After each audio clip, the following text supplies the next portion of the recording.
की ये धारणा रही है कि विश्व अथवा समस्त सृष्टि का सृजक ईश्वर है। ईश्वर के स्वरूप और गुणों के विषय में विद्वानों की अलग अलग प्रकार की मान्यताएं रही हैं। सभी ने ईश्वर को अपनी तरीकों से व्याख्यायित करने की कोशिश की है। यही कारण है कि सर्वव्यापी, सर्वज्ञ एवं सर्वशक्तिमान रहकर वह विराट ईश्वर सदैव रहस्यमय ही बना रहा। इस सर्वव्यापी, सर्वज्ञ एवं सर्वशक्तिमान सत्ता को सत्यम शिवम सुंदरम कहा गया और इसके अस्तित्व तथा उसकी शाश्वत व्यवस्था में विश्वास दिलाने का काम किया। ऋतु चक्रों में, वृक्षों, वनस्पतियों में जीवन, वनस्पतियों के जीवन में, आकाश में स्थित सूर्य, चांद और नक्षत्रों में, दिन रात में आदि आदि। ईश्वर की कृपा पाने और उसके प्रकोप से बचने के लिए मनुष्य युगों से नाना प्रकार के नैतिक नियमों और संस्कारों का पालन करता चला आ रहा है। ईश्वर के प्रति उसकी अगाध आस्था, भक्ति ही उसे संयमित, व्यवस्थित एवं आदर्श बनाए रहती है। वही उसे जिस अवस्था से जोड़ती है उसे नीति कहते हैं और उसके व्यवहार मार्ग ही नैतिक गुण कहे जाते हैं।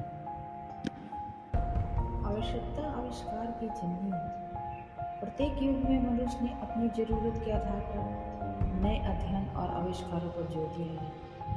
आज से 400-500 वर्ष पूर्व यूरोप के कुछ राष्ट्र व्यापारिक आवश्यकताओं के लिए समुद्र यात्रा पर जोर दे रहे थे। उसी समय उन्हें खगोल विद्या, चंद्रमा की गति, सूर्य की दूरी तथा अन्य बातें जानने की प्रबल आवश्यकता महसूस हुई। पिछली कुछ सदियां तथा इसी सदी के कुछ दशकों में विज्ञान के आधारभूत तथ्य तथा व्यापारिक दोनों ही पक्षों पर बहुत ही अधिक अनुसंधान हुआ। गत शताब्दी के अंत तक आकाशमार्ग से यात्रा एक सुखद स्वप्न थी। या कोई कल्पना भी नहीं कर सकता था कि स्वयं अथवा बिना खुद गए यंत्रों को चंद्रमा की भूमि पर उतार सकेगा, दूसरे उपग्रहों के निकट जाकर कुछ खबर दे सकेगा या कृत्रिम उपग्रहों द्वारा लिए गए चित्रों से ही पृथ्वी के अंदर बाहर की समस्त जानकारियां पा सकेगा।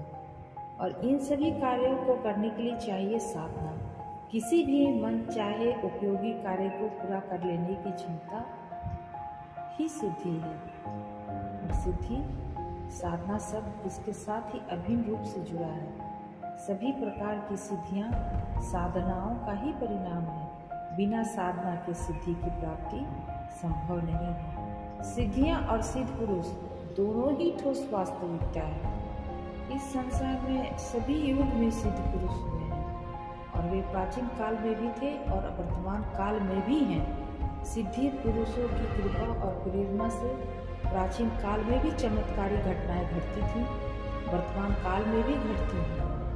प्राचीन काल में इस प्रकार के प्रसंगों की बहुलता थी तो आधुनिक युग में अभाव है, लेकिन शून्यता की स्थिति फिर भी नहीं है। सिद्धि पुरुष हैं, भले ही उनकी संख्या कम है।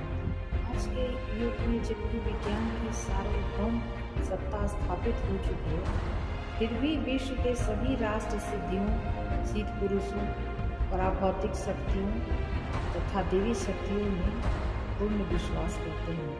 अनेक ऐसी सिद्धियां जिनका अब तक वैज्ञानिक विश्लेषण संभव नहीं हो सका है, फिर भी उनके प्रति सामान्य जन से लेकर वैज्ञानिकों तक आस्था एवं विश्वास का वातावरण बना हुआ है। इसका कारण सिद्धियों की विश्वसनीयता और प्रामाणिकता ही है। कभी कभी किसी व्यक्ति को जन्मजात रूप से बिना साधना के ही सिद्धि प्राप्त हो जाती है। भारतीय ऋषि मुनियों, ज्ञानियों, दार्शनिकों तथा तपस्वियों के संकलित ज्ञान पर आधारित रामचरितमानस न केवल धर्म भावना का सार है, बल्कि भारतीय इतिहास, जीवन दर्शन तथा विज्ञान का ऐसा अनूठा संगम है जहाँ काव्यमयी जमुना, धर्ममयी गंगा और लोक मंगल की सरस्वती त्रिवेणी प्रवाहित होती है। यह भक्त के लिए भक्ति का सरोवर है, धर्मात्मा के लिए स्मृति कोश है, नीतिज्ञों के लिए नीति सार और शोधार्थियों के लिए महासागर और जन जन के मन का मानस है। यह एक महाकाव्य ग्रंथ के साथ साथ महान धर्म ग्रंथ एवं अपार वैज्ञानिक निधि भी है। इसका पढ़कर भारतीय जनता एक साथ ही सब कुछ पा जाने का सुख का अनुभव करती है। मानस ने अपनी शक्तिमत्ता, सरलता, श्रेष्ठता तथा व्यापकता द्वारा पूर्ण बल से भारत की संस्कृति तथा समाज की आत्मा को जीवित रखने में सच्ची संविधान के रूप में योगदान दिया है। महाकवि तुलसीदास जी ने कहा है, जाकी रही भावना जैसी, प्रभु मूर्ति देखी तीन तैसी।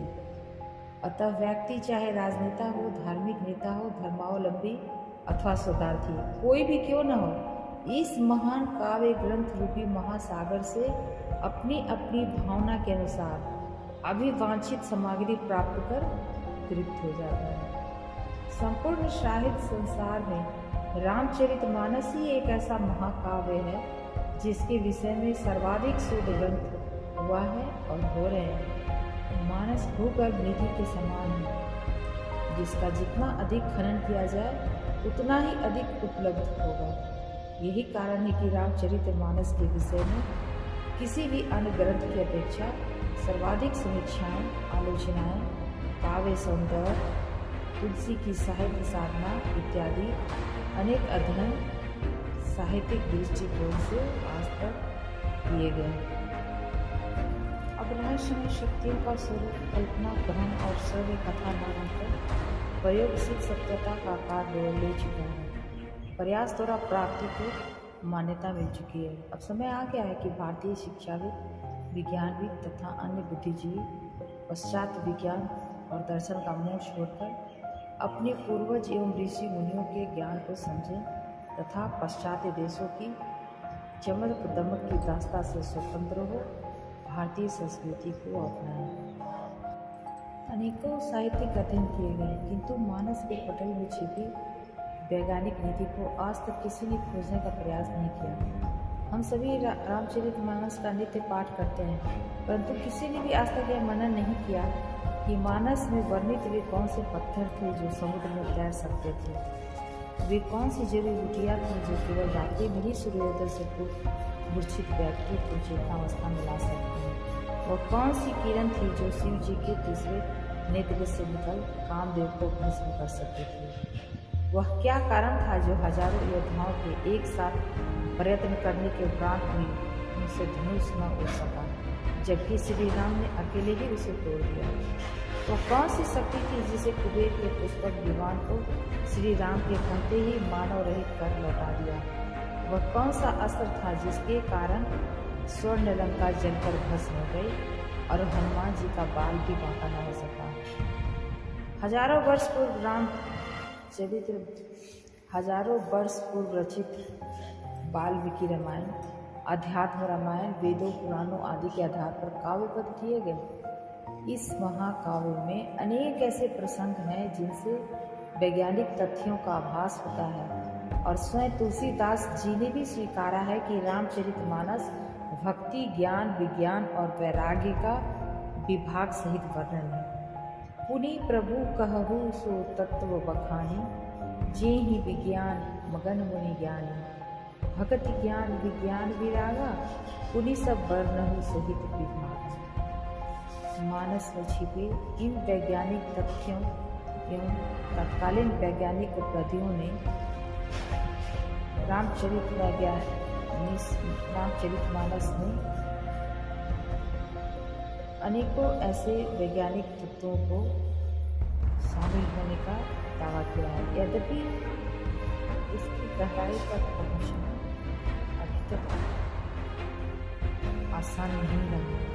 प्रसिद्ध दार्शनिक फ्रांसिस बेकर ने तो यहाँ तक कहा है कि थोड़ी वैज्ञानिक बुद्धि तथा दार्शनिकता मनुष्य को नास्तिकता की ओर ले जाती है, किंतु गंभीर शोध बुद्धि एवं दार्शनिकता मनुष्य को आस्तिकता की ओर ले जाती है।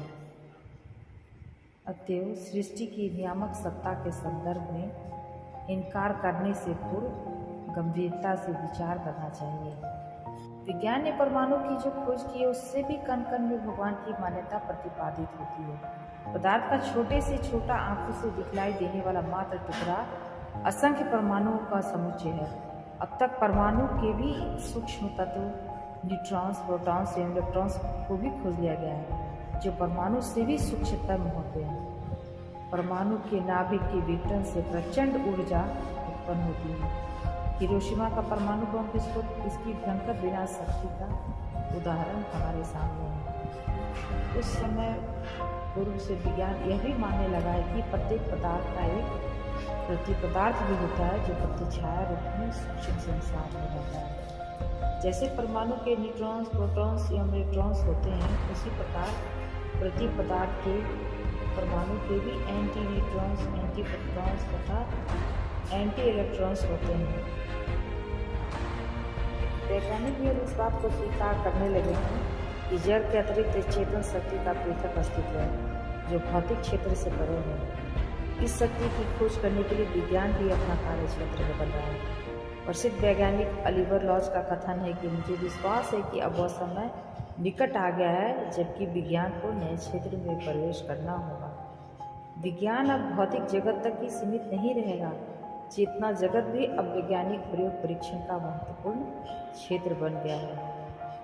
20वीं शताब्दी के महान वैज्ञानिक अल्बर्ट आइंस्टीन की मान्यता भी इसी प्रकार की है कि मैं ईश्वर को मानता हूँ। इस अविज्ञात सृष्टि के अद्भुत रहस्यों में ईश्वरीय शक्ति ही परिलक्षित होती है।